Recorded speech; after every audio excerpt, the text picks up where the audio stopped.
Roh Tuhan ada padaku, oleh sebab Ia telah mengurapi aku untuk menyampaikan kabar baik kepada orang-orang miskin. Perikop tersebut menunjukkan bagaimana peran Roh Kudus bagi manusia. Kali ini kita akan membahas tema Roh Kudus memberi daya kekuatan. Setelah mempelajari bagian ini, kita diharapkan mampu menjelaskan peran Roh Kudus bagi para rasul dan peran Roh Kudus bagi gereja pada saat ini.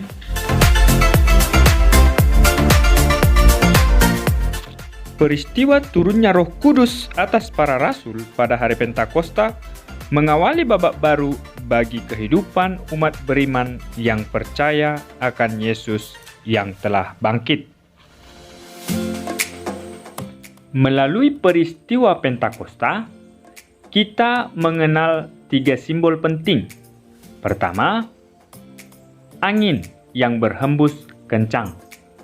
Angin menjadi tanda kehadiran Roh Kudus, di mana Roh Kudus menggerakkan para rasul seperti angin kencang untuk mewartakan Yesus yang telah bangkit.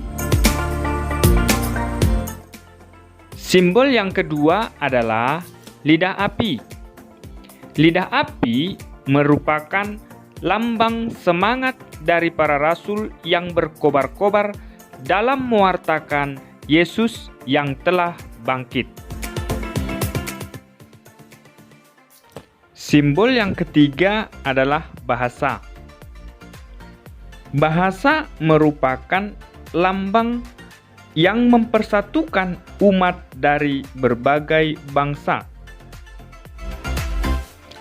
Hal tersebut dilambangkan dengan peristiwa di mana para rasul berbicara dengan menggunakan satu bahasa tetapi dapat dimengerti oleh semua orang yang datang dari berbagai bangsa.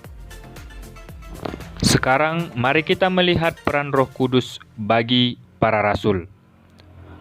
Peran Roh Kudus bagi para rasul, pertama, memberikan keberanian kepada para rasul.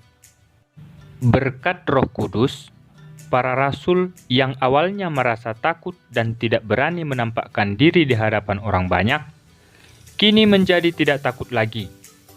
Mereka menjadi berani menunjukkan diri di hadapan orang banyak, bahkan berani mewartakan bahwa Yesus adalah Tuhan. Kedua, memberikan pendampingan kepada para rasul. Sehingga ketika mereka mewartakan Yesus adalah Tuhan dengan menggunakan satu bahasa, dapat dimengerti oleh berbagai bangsa. Yang ketiga, memberikan kekuatan kepada para rasul. Sehingga para rasul dapat melakukan berbagai mukjizat. Sekarang mari kita melihat peran Roh Kudus bagi kita. Pertama, Roh Kudus memampukan kita untuk memberi kesaksian hidup atau martiria. Kedua, Roh Kudus memampukan kita untuk melaksanakan tugas-tugas pelayanan atau diakonia.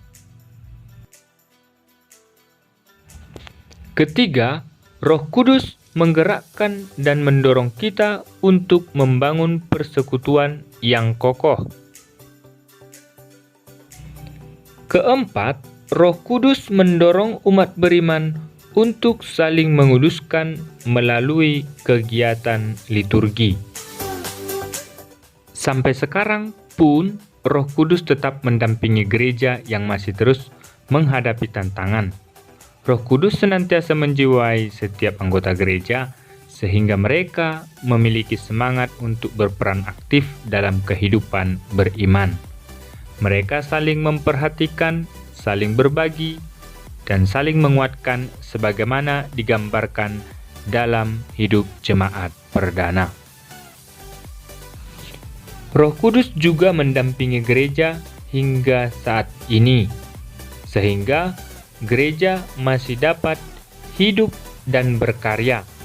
Karya gereja dapat dirasakan oleh umat secara umum, misalnya pelayanan pendidikan melalui sekolah-sekolah, atau karya pelayanan kesehatan melalui rumah sakit, karya pewartaan melalui pengajaran-pengajaran atau khotbah, karya liturgi seperti perayaan Ekaristi dan ibadat, dan lain sebagainya.